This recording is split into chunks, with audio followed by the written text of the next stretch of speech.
Good evening, it's the Borough of Crafton discussion meeting Monday, April 9th, 2018. We'll call to order, please. Roll call. Mr. Amendola. Here. Mr. Kraus. Here. Ms. Damage. Here. Ms. Blosser. Here. Ms. Lavassia. Here. Ms. Perry. Here. Mr. Rosario. Here. All right, and because of all the fun we had with the technical difficulty, I forgot to do the flag salute, and that's on me, Mr. Kraus. I pledge allegiance to the flag of the United States of America, and to the republic for which it stands, one nation, under God, indivisible, with liberty and justice for all. We're on track now, right? All right, I'd like to call for the approval of the bill list dated April 9th, 2018. So moved. Seconded. Any discussion? All in favor? Aye. All that opposed? Moving forward, approval of the minutes, March 26, 2018. All in favor? So moved. Seconded. There's a correction. Oh, what's that? Alice? There's a correction. My name is not attending. You're not? Oh, for that meeting? I should, Yes, we're talking about the last meeting? yes. Yeah, you weren't here. I know, that's why my name is listed as not present. Ah. Okay. All right, we'll make the We'll make that correction. amendment to that. Thank you. All right, any other comments? All right, so all that approve? Aye. All that opposed? All right, moving forward, citizens' comments for anything on the agenda. Is there any comments? I don't see any listed. Nobody came in late, so we're going to move forward onto the solicitor's report. Mr. Solicitor? Thank you, Mr. President. I have one item on my agenda tonight, and that is the employment separation agreement with Manager Ann Scott. This was discussed in executive session, and I would ask that council make a motion to approve the employment separation agreement and mutual release with Ann Scott. I'd like to take the floor to motion. We make a immediate release with Ann Scott. I'm sorry, what was the exact verbiage? All I have to do is say so moved. So moved. Somebody says second. Second. If there's a second. Now there's discussion. Any discussion? All in favor? Aye. Aye. All that opposed? No. No. All right, could we have a roll call? Mr. Amendola. No. Mr. Kraus. Yes. Ms. Perry. Yes. Ms. Blosser. No, Ms. Damage. So this is for to release her or to, This Yeah, is to to approve the this. agreement. okay, no. Mr. Rosario. Yes. Mr. Lavassia. Yes. Yes, 4, and those 3. Motion carries. All right, Mr. Solicitor, do you have anything else? Just want to mention to council that I've been working with Mr. Kazarowski and Mr. Felton, and the notice of demolition for 1508 Bar Avenue will be delivered this week to the property owners, and that puts them on a 10-day appeal schedule, so we may have some news as to whether an appeal's been filed by the next council meeting, and I'll keep everybody updated. That's the end of my report. All right, thank you. The mayor's report?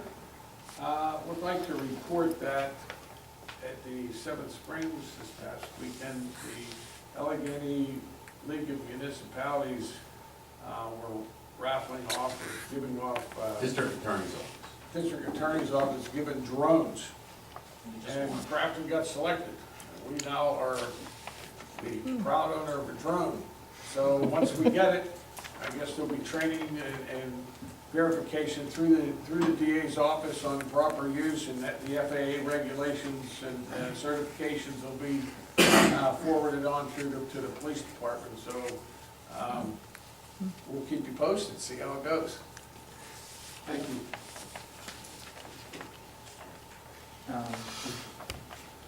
Are we okay to move on? You good? Yeah. Okay. All right. Moving on to the business agenda regarding personnel. A motion to approve the 2018 preliminary summer employment list dated April 9th, 2018 as submitted. So moved. Second.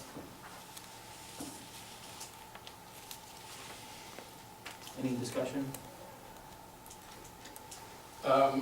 Yeah, exactly what is on this list, for those of us who may not know. All right, so there's a list of candidates that applied. It shows a highlight of those that are newly applied and those that are returning. So we have different segments on this list, so people that are the pool attendants, people that are gonna be helping out Public Works, and I think that's the extent. There's approximately 30 lifeguards, 8 fill-ins, 8 attendants for the ladies' room, 8 attendants for the men's room. I believe 8 employees in the concession stand, 7 employees in Public Works, a few candidates for pool manager, a few candidates for assistant manager, and I'm not sure the exact count for the crossing guards. He's a little short there right now, but that's it in a nutshell. Okay. So, what percentage of these applicants will be chosen? How many lifeguards?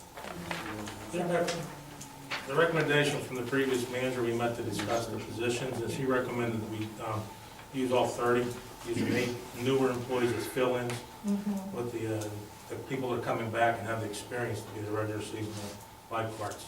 The 8 fill-ins will fill in for shifts where the other lifeguards go on vacation or for other reasons they can't fill in their regular schedules. So.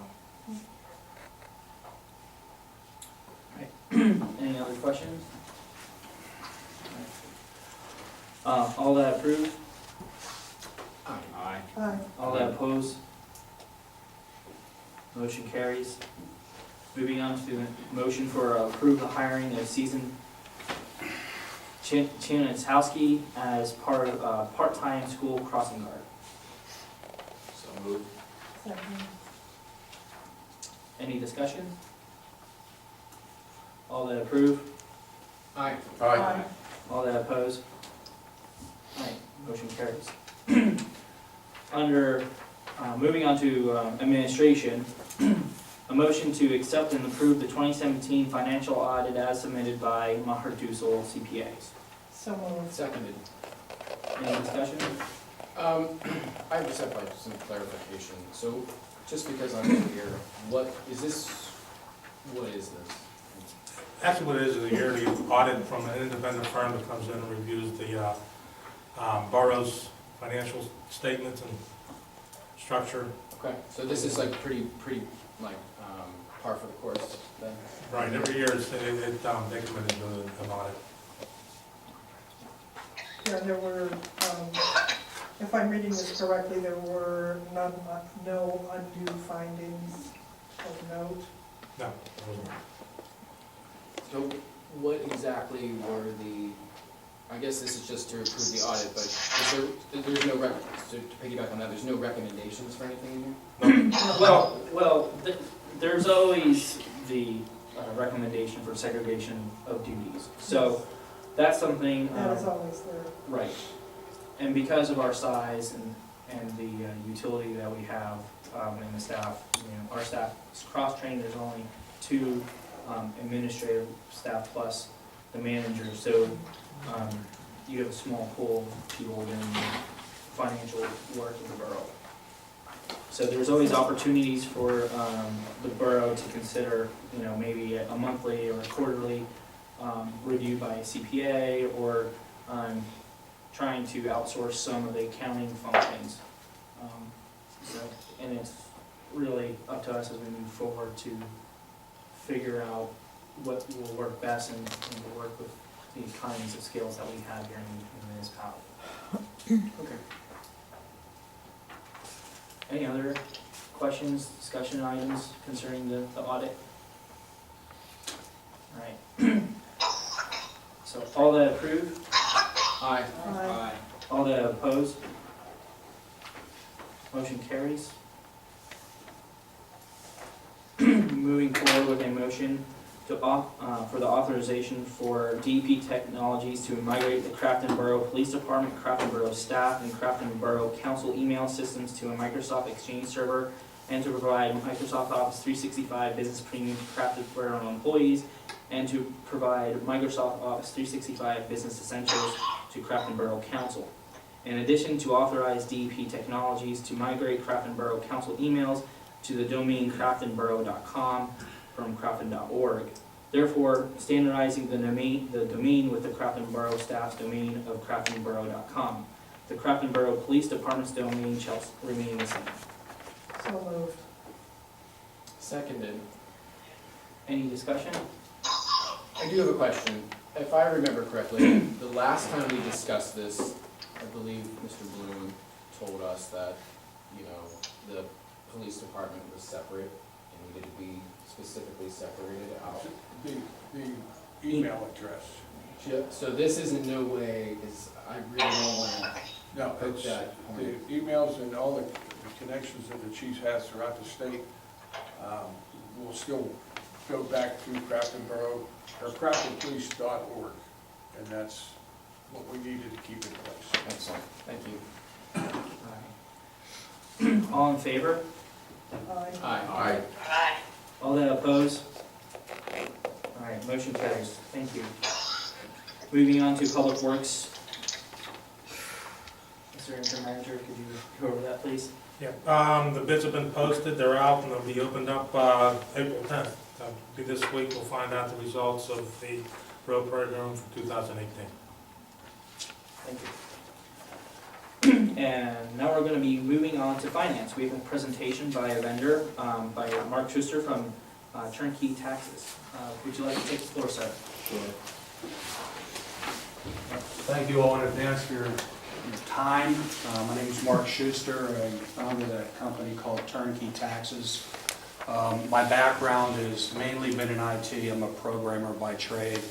Wrote my first piece of code in 1971. And since 1982, I've been writing software commercially and then also, working in and around it, whether it's sales, marketing, operations, call center technology, etc. So one of the reasons, or I should say the main reason why I started this is because I was brought in as an expert to try to save the Central Tax Bureau back in 2012. Unfortunately, I got there about 10 years too late, as most of you know, because it really affected all the municipalities and school districts across the state, but mainly with the ones that they had. And they had 1,000 customers, 1,000 school districts and municipalities. All of them lost money. They were only insured for 2 cents on the dollar.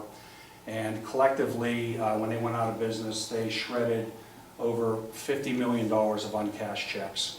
I was there in the trenches, and I can tell you it was probably 5 times worse.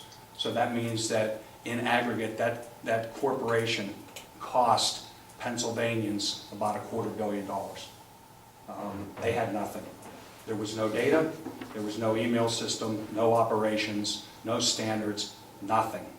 And as I started to get into local government, I started finding that it's just set up different. It was created with silos. And going back before the personal computers, you had this person in building inspection, over here you had police, public works, code enforcement, you had a tax collector for property, business, and they were just all over the place and nobody shared the data. And then the other thing I found was, somebody's responsible for getting you folks financial information every month. And I'm finding that it's taken sometimes 2 to 3 days. And that's just every month. I mean, you only have 20 to 22 to work with. So you want to have as much accessible, you want to have one system of record, what I'll get into in a moment. You want to have standardization so that you can get some really, really good information. All right, addressing the problem.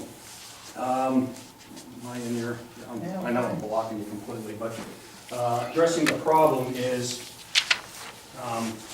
in the non-government sector, you have something called a system of record, and it's the credit bureaus. And you can't buy 10 houses in a day or 5 cars in 5 different states or open up credit cards unless they're pinging the system. In the government world, we don't have that. And because you don't have a system of, one system of record, what happens is when somebody moves into a town, right, the first thing they do is they go to the post office because they want their mail. Then they go to Comcast and Verizon because they want their toys. They go to the water company, they go to the light company, they go to the solid waste company. They'll even update their, I don't know why it's skipping ahead on me, but they'll even update their Giant Eagle card and library card. The last people that know that they're here is the local government that needs their tax money to fund the community. And as you can see, it's just all over the board. And I'm finding all these silos, all these different databases. So what Turnkey was, is I just combined them all. So it's one database. It's the only one that exists in Pennsylvania that has transactional data for all property, all business, all individual, and and everything else that is monitored by the DCED. So if you look at the Mayor Dussel report, anything that they track will be in Turnkey. Okay. So I go through a couple different things because, I have a strong operations background, but it's more than just, when you take care of the data, the dollars take care of themselves. So you really have to look at the data before you streamline the process and everything else. And I can tell you that when I get into some of these towns, they just don't understand, they don't have a good grasp of the data. So, for our focus, if I was to ask you how many businesses are there in Crafton, does anybody want to guess? Okay. How many, and that would include landlords, contractors that are doing work, businesses within businesses. Like in Homestead, I found 6 businesses in the Giant Eagle. They're all businesses. How many apartments are there? I mean, this is static data. We should know how many properties and how many apartments. What's the processes for people moving in and out? Because this is important for earned income tax, right? These people are funding our community. How are they communicated to the building inspection department? Because when you move out an apartment in Crafton, it's supposed to be inspected. How many landlords are there? What's the existing landlord-tenant process look like? It's an annual thing, but who's running it? Who's tracking it? What's the process of auditing it? Boarding new businesses. I had a friend of mine call, he's buying the Ellsworth building up there. He was trying to get information on, how, I'm a new business coming into Crafton, what do I do? So, I'll be helping him out. Who's the current property tax collector? If you go to crafton.org, that's not up there. That really needs to be up there. And then what is our PSD code? How many people even know what that is? Okay. So PSD code, it's probably the #1 revenue source of Crafton. #1, right? So this is our PSD code. It's a 6-digit unique number that was a byproduct of Act 32. The first 2 digits, 73, is our portion of Allegheny County that Jordan collects for earned income tax. The 04 is the school district for Cardington, and 02, since there's 3 municipalities in Cardington, 02 is Crafton. Unique 6-digit number. So here's 2 scenarios where I know it's a sieve here, okay? If somebody has a new job and they move to Crafton, but they're working for a national employer, a Starbucks, Alcoa, PPG, McDonald's. They move into Crafton, and what do they put on their job application? Well, if you're working for Starbucks and you put Pittsburgh, PA 15205, you have some HR person in Seattle looking at that thing saying, oh man, I got to go out to DCED, newpa.com, and look up the PSD code for Pittsburgh.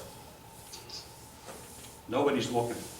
Okay, I'm finding that everywhere. It's not our fault. It's not the tax collector's fault. This is something that needs to be done here by building better processes and better systems to look at apartments, look at people moving in and out, because nobody's going to go out there and say, I better take a look at that. That could be Crafton's PSD code. And you can't go by zip codes because our zip code goes out to Costco, which is halfway to the airport. Scenario number 2, they got an existing job, they have direct deposit, they moved to Crafton, okay? Everything else is going on in their mind. They're moving. Big stuff. They got to fill out all these forms, get the trucks, move the furniture. In the world of direct deposit, are they thinking, hey, I better go back to my HR person in Des Plaines, Illinois, because I work for McDonald's, and let them know, hey, I moved to another PSD. What's that process look like? Okay? And, you know, I've been saying this for a number of years because we have done presentations on EIT. I was the old, what do they call it, delegate for Act 32 way back in 2009. But this number right here, that needs to be put on the front of the website because anybody moving in, they're naturally going to go to Crafton.org. You got to tell them, hey, please make sure this is on the paycheck. This is not the fault of any earned income tax collector because these two scenarios, they're happening all the time. And there's no way that a Berkheimer or a Jordan or a Keystone or any of the other ones across Pennsylvania would ever know. So, what I'm trying to do, and what Turnkey is really trying to do, is reverse this whole paradigm. Do what the credit bureaus have done. Make the local government the system of record. Actually welcome the people in, welcome the businesses in, make sure that the information is correct, because when we have the information correct in our systems, the revenue is going to go up. And I always stress this, in the absence of an effective and adequate tax system, it's always the good people that pay more. And I always assume that people just don't know. So, where do we begin? Well, we begin with the properties, because they're the foundation. It's a static data set. It really never changes. Crafton has 2,486 properties as defined by Allegheny County Assessor's Office. And here's our breakdown. So, you know, I'm looking at this. I know we don't have a car wash anymore.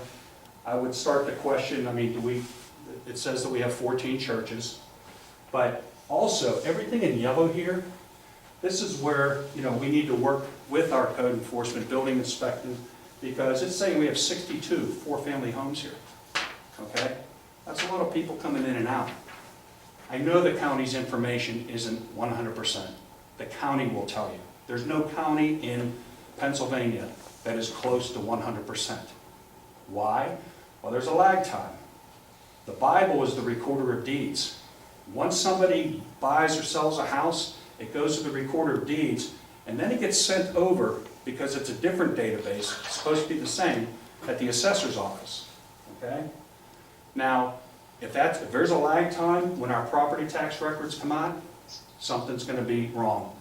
And I'm finding return mail rates as high as 40% in some cities when that information isn't done. I know it's nowhere close to here, but you cannot forward property tax bills. So what happens? It comes back and then somebody's scrambling. So it really behooves us to make sure that all of this information is correct. Other things that I find is, you know, somebody will say it's a single family home, and then you talk to building inspecting and they'll say, you know what, there's 3 meters on there. And then you look at the waste records from the utilities, they're saying, yeah, but we're sending 4 bills. Is it 1? Is it 3? Or is it 4? Somebody's losing money somewhere.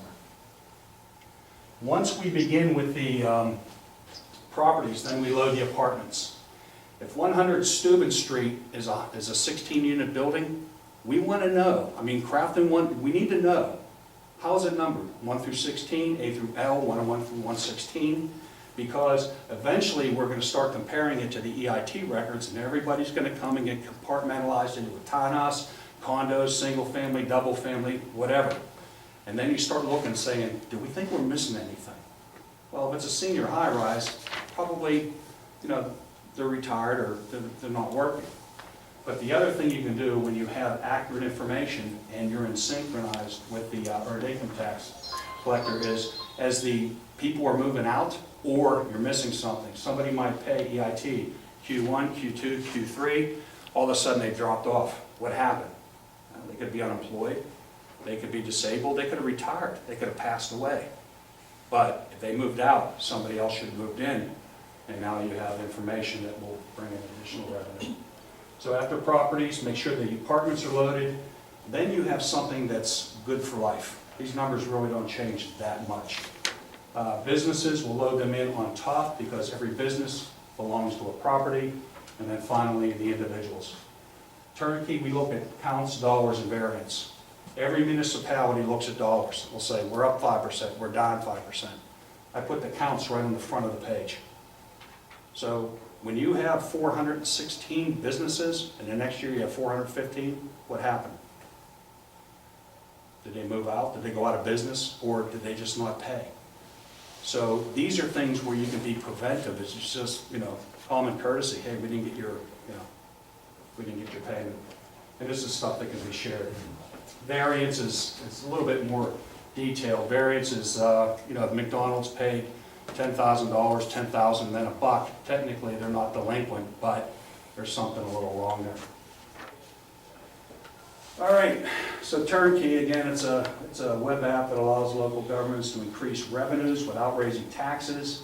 It is web-based, so, we can have multiple users. We can have code enforcement, finance, whatever, logged into Turnkey. They all have access to the same information. And then the taxpayers, you have those up there, and then also the transactions. So Turnkey has the ability to import any information, any business payments, any property tax payments, any type of payments. And once you have all the transactions in there, then what we can do is do an export and find out what are we missing.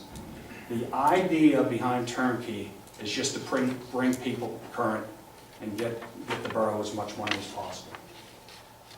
And that's it in a nutshell. The software itself, it literally takes about 10 minutes to master.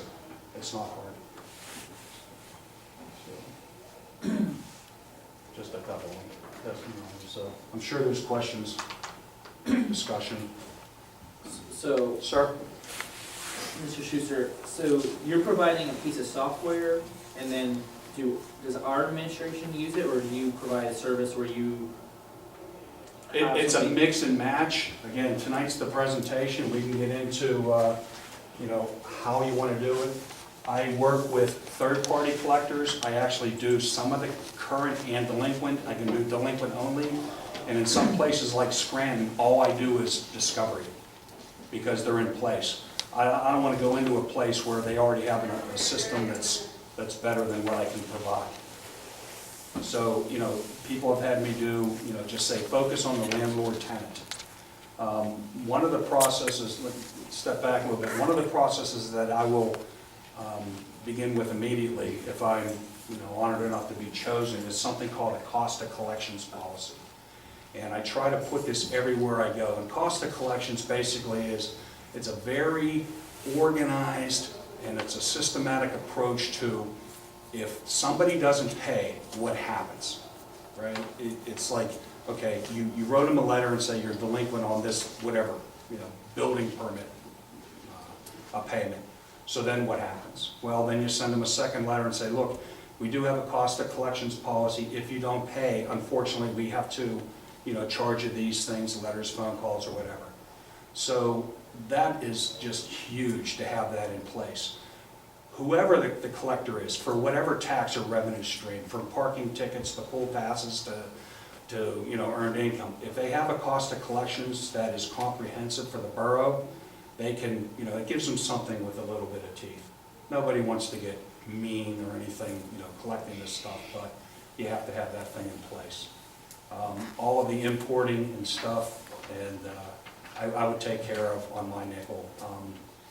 What I want to do and what I think the borough needs is to have accurate data, accurate property data, accurate apartment data, accurate business, and those payment data.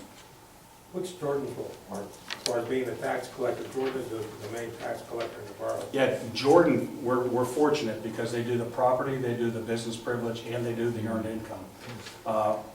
Really, really good. They're about the best company I've seen across the state.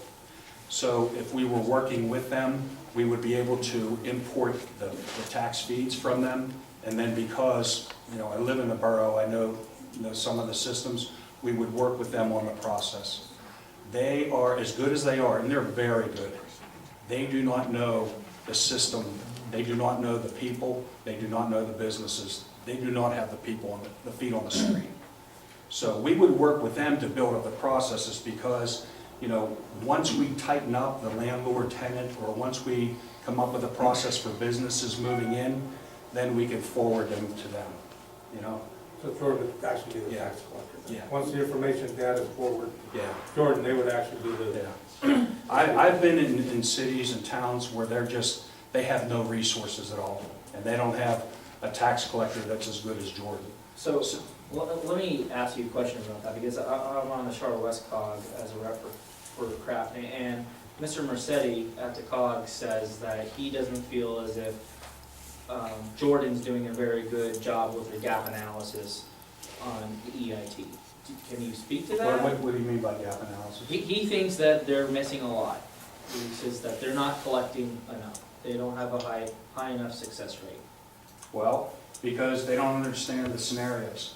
And again, I don't care what tax collector you have, if there's not a process in place for people and businesses moving into a town, there's nobody out there.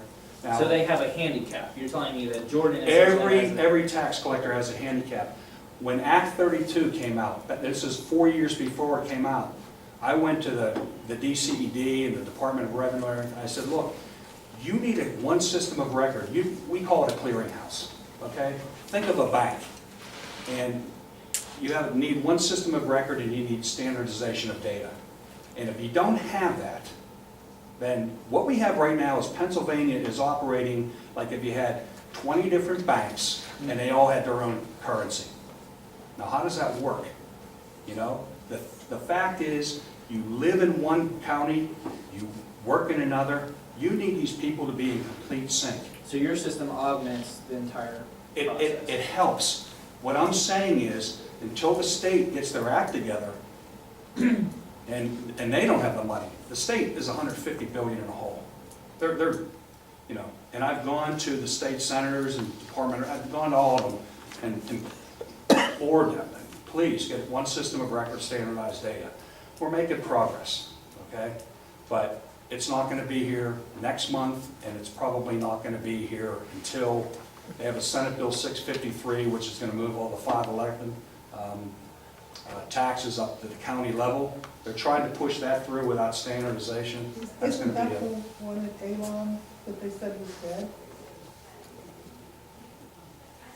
At the, I'm sorry, we were just at the Avon conference, and during the legislative session, I think someone asked one of the representatives, and they basically said that was not going anywhere. That's it. They're still pushing it. Back in December, it came out of the Appropriations Committee by a 24-2 vote. Senator Brown out near Allentown is sponsoring it. I met with him one-on-one in January. And I said, if you do this, if you move everything up the county level, you will cripple the local governments. And I laid out the case for it. And I said, why would you do this without a clearinghouse? So, back to your point. I do not believe that if somebody looked at solving the problem, everybody would be better off. The tax collectors and municipalities and school districts. But to say that there's a gap problem, not fair. The system's been broken since before it started. And when Act 32 came out, they didn't have a Plan A, and Plan B was horrible. And I told them, if you go live, now I told them in August of 2011, I said, if you go live in January, at the end of Q1 2012, one or more large tax collectors will be out of business in an aggregate. The state will be $250 million short. That's exactly what happened. So essentially, this helps the borough with its ground game, getting that data set put together. Yeah, clean up the data and that'd be it. And the way I work is because if I don't provide value, I move on, So my cost is $300 a month, okay? And for that cost, and then there's a percentage of what I identify, collect, and deposit, if it comes to that. And again, it's piecemeal. I'll fill in wherever. So what I would suggest is if you want to start with a 6-month, I would defer all upfront costs, and at the end of 6 months, if you don't think there's value, we tear it up and we walk away friends. But So, for $300 a day, so For it's, a day? so $300, see how my mind works? so $300 a month, 300 a month, yeah. and then there's a setup fee? No setup fee. There's no No, setup? I import all the data for you. Okay. I would work with the existing administration to start converting this stuff. And then you said there's a 6-month trial period. Yeah, we can do 6 months. Okay, and then what is the percentage that you? 25% of, now again, it really depends on where you want me to focus. If it's landlord tenant, if it's businesses, if it's, so it'd be 25% of what I identify, collect, and deposit, and then we square it up. So you have to be successful, Yes. so that's, Now, let me just tell you, last year, in my second full year of doing this, I've been, working to build processes and develop the software.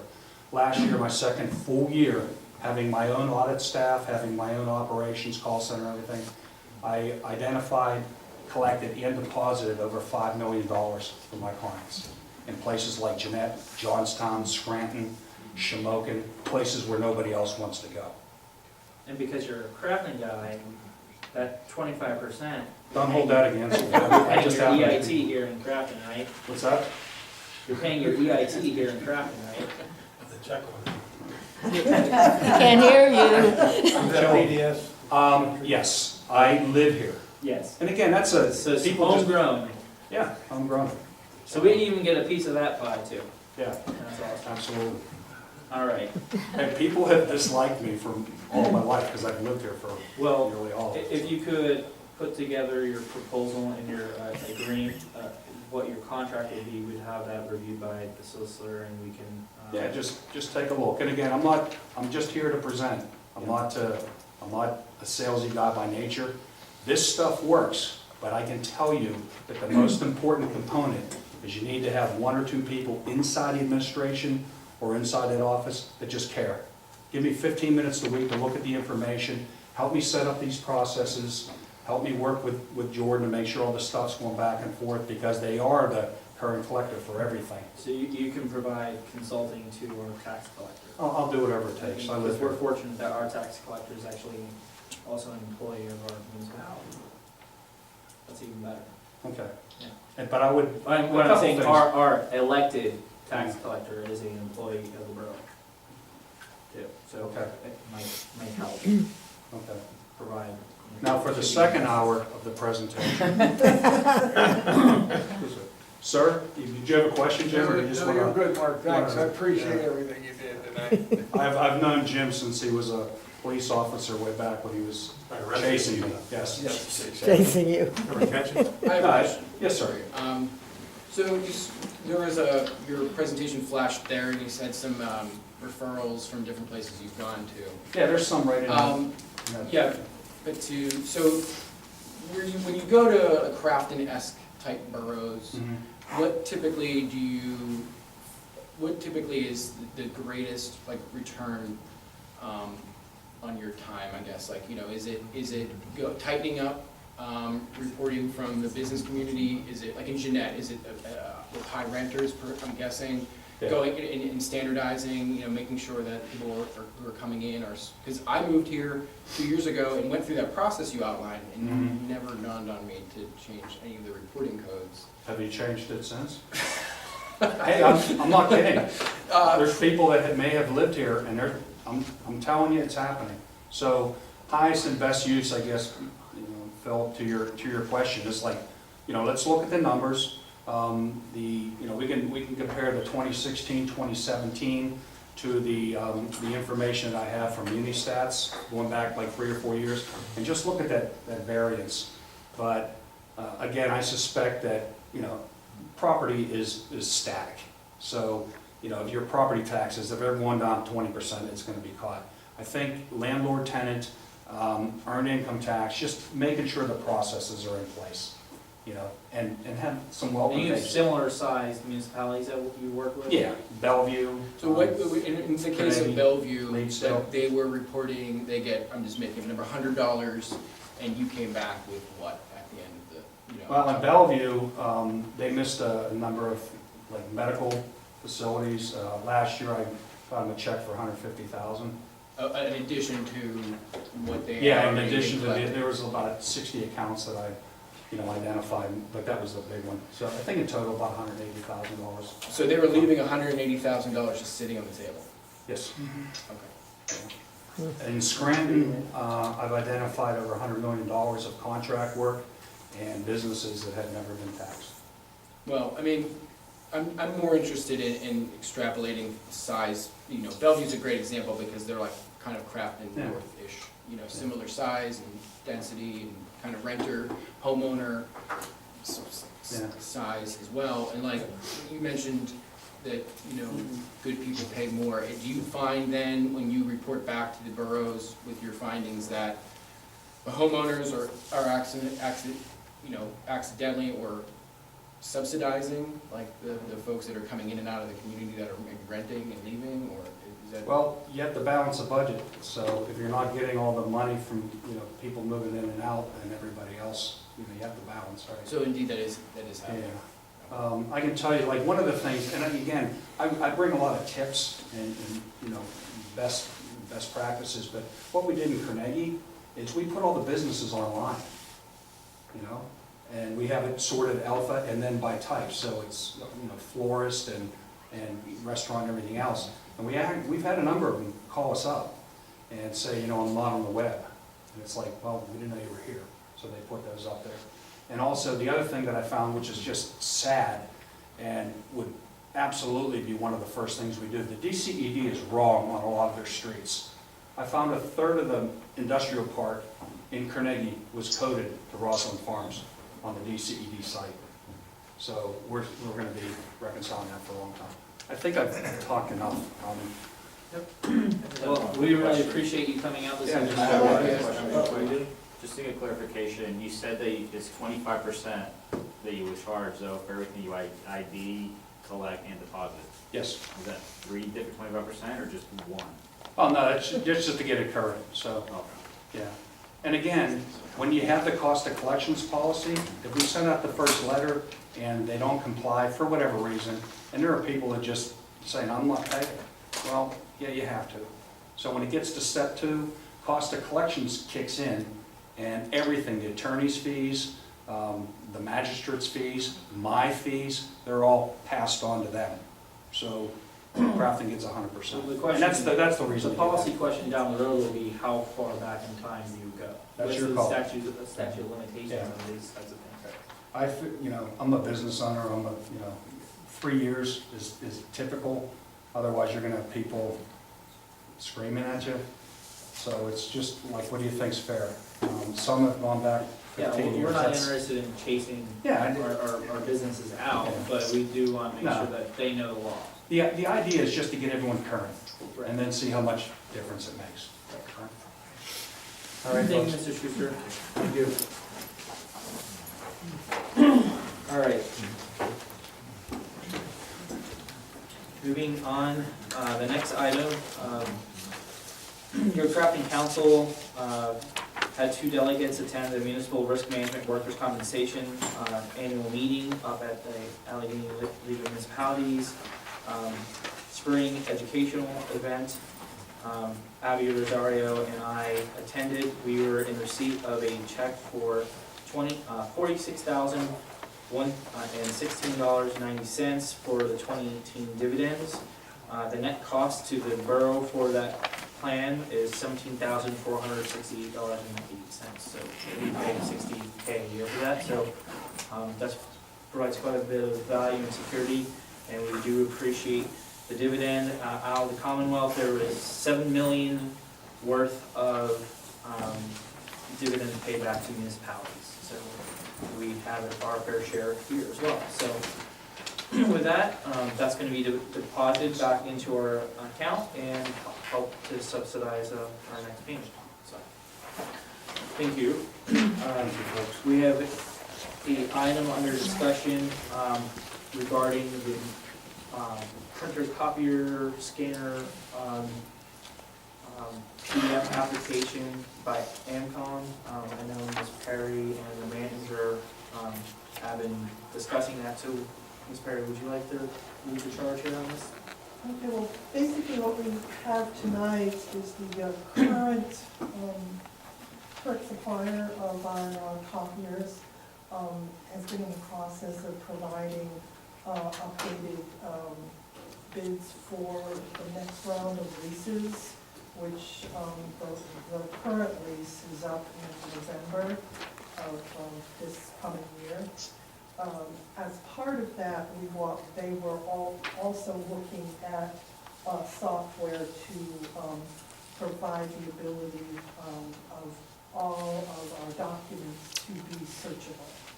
And there are a couple of different softwares that are available, and they've made a proposal for one of those sets of software that will make all of our documents be searchable as part of this process.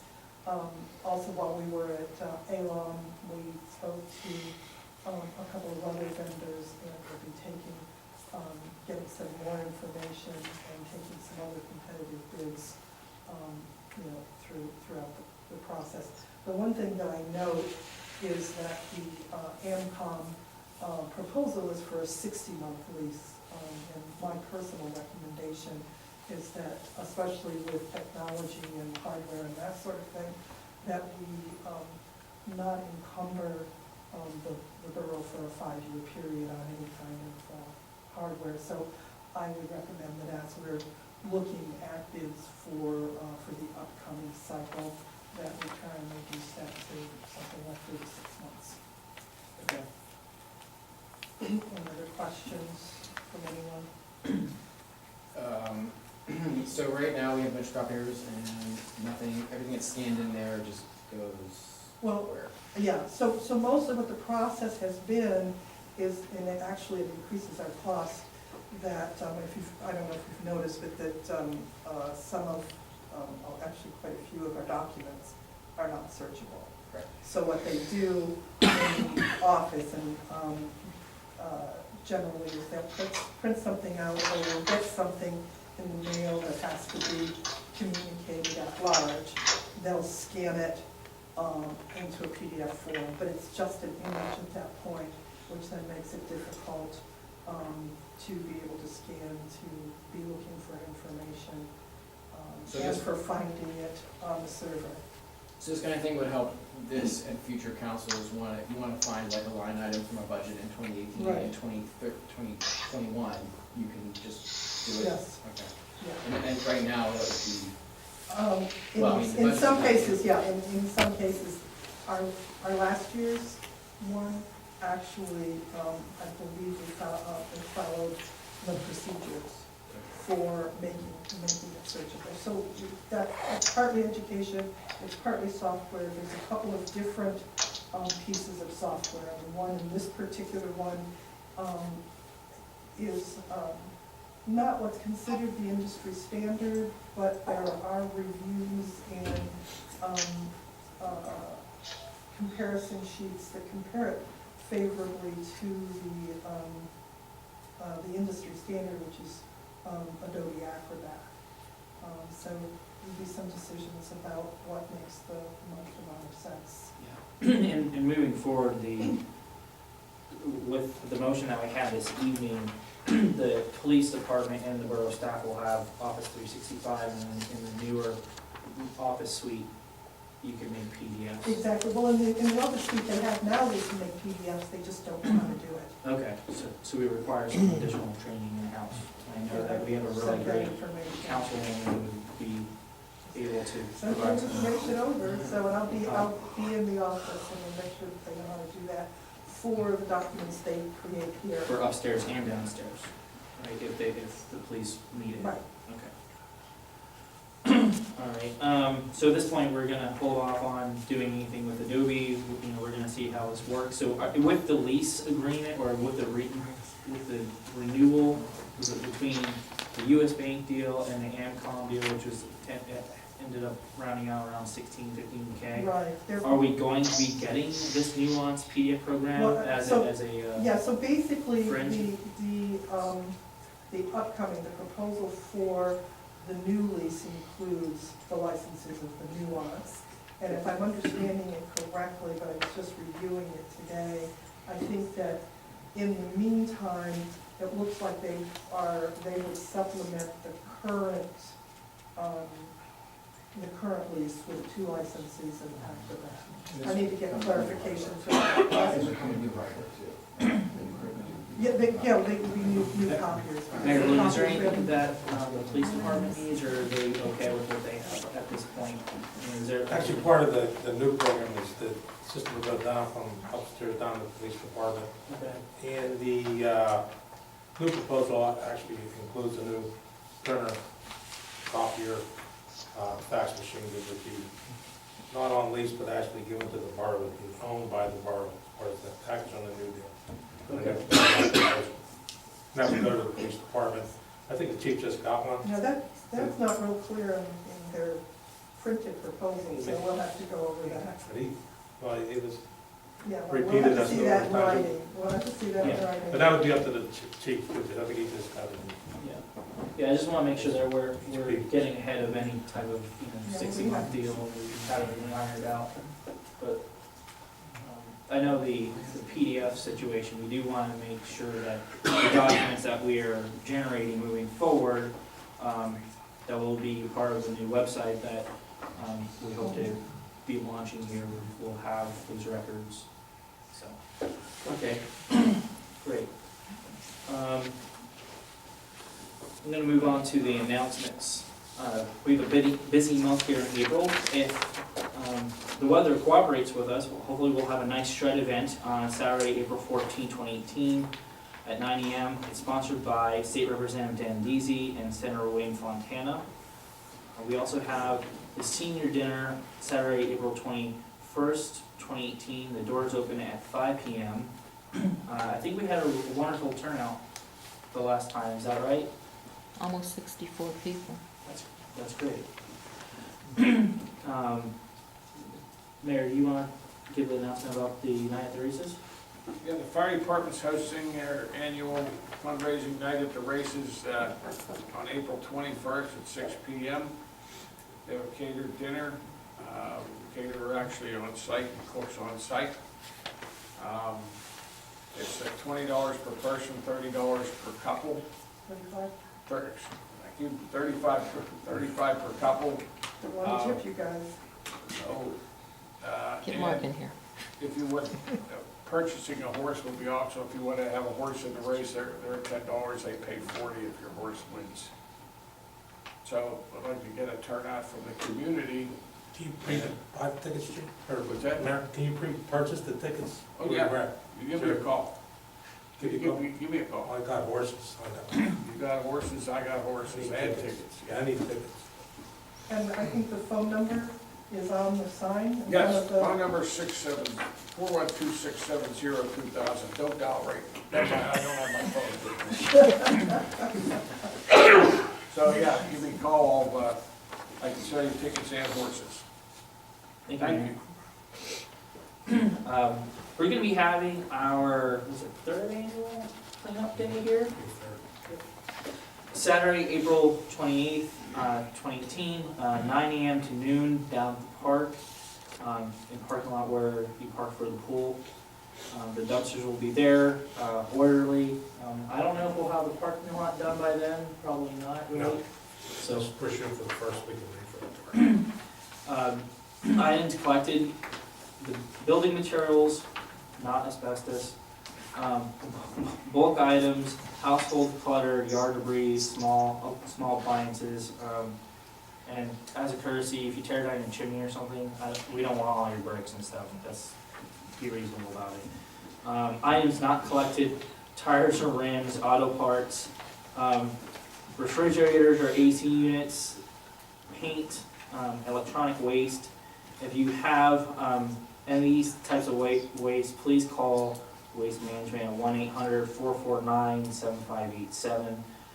It's part of your trash bill. We pay a little more to provide you these services to help you handle the paint and some of the other chemical waste streams. And I think it'll be really nice. Piggybacking off of this event will also be the Shade Tree Commission. They'll be having an event from 8 a.m. to noon. They're going to be doing a cleanup day around the town, and they'll also be doing their Arbor Day celebration at the park, including a tree dedication. So we hope that we have a successful time with our roadways, site cleanup with the Shade Tree Commission. Down on Ewing, we have a resident that has been fighting cancer, and behind our home there's a stretch of Ewing that's closed, and people have been discarding their dog waste in their plastic bags, so it doesn't biodegrade, and it's really rude that people are leaving it there on the trail on that stretch of Ewing that's closed. So I ask that people please be courteous. We all live here, and I know the resident is looking for help on cleanup day, and I'm going to be working with the Shade Tree Commission to provide some assistance on that stretch. And our Public Works Department will be coordinating with Shade Tree Commission for pickup zones to pick up the waste that have been collected and organized. Moving forward, Jordan Tax Service Real Estate collection is coming up here for Borough of Crafton. So everybody knows that we have the Allegheny County tax that's been ongoing with their collection here, and now it's we're coming upon a time that our taxes are going to be due and with their discounts. So I please encourage everybody to come down to the office, pay in person if you'd like, from 1 p.m. to 4 p.m. on April 26th, as well as April 30th from 9 a.m. to noon. So please. Is that at the borough office or the community center, as it says on the agenda? He does it in the conference room. Okay. Thanks. So we had a presentation on tax collection, how important it is that we fund our community and our services here. So please take this opportunity to take advantage of the fact that they will be down here if you're unable to pay online or via check through mail. So moving forward to additional citizen comments. Is there anybody from the community that has comments for items not on the agenda? All right, I'm going to move on for adjournment. Thank you.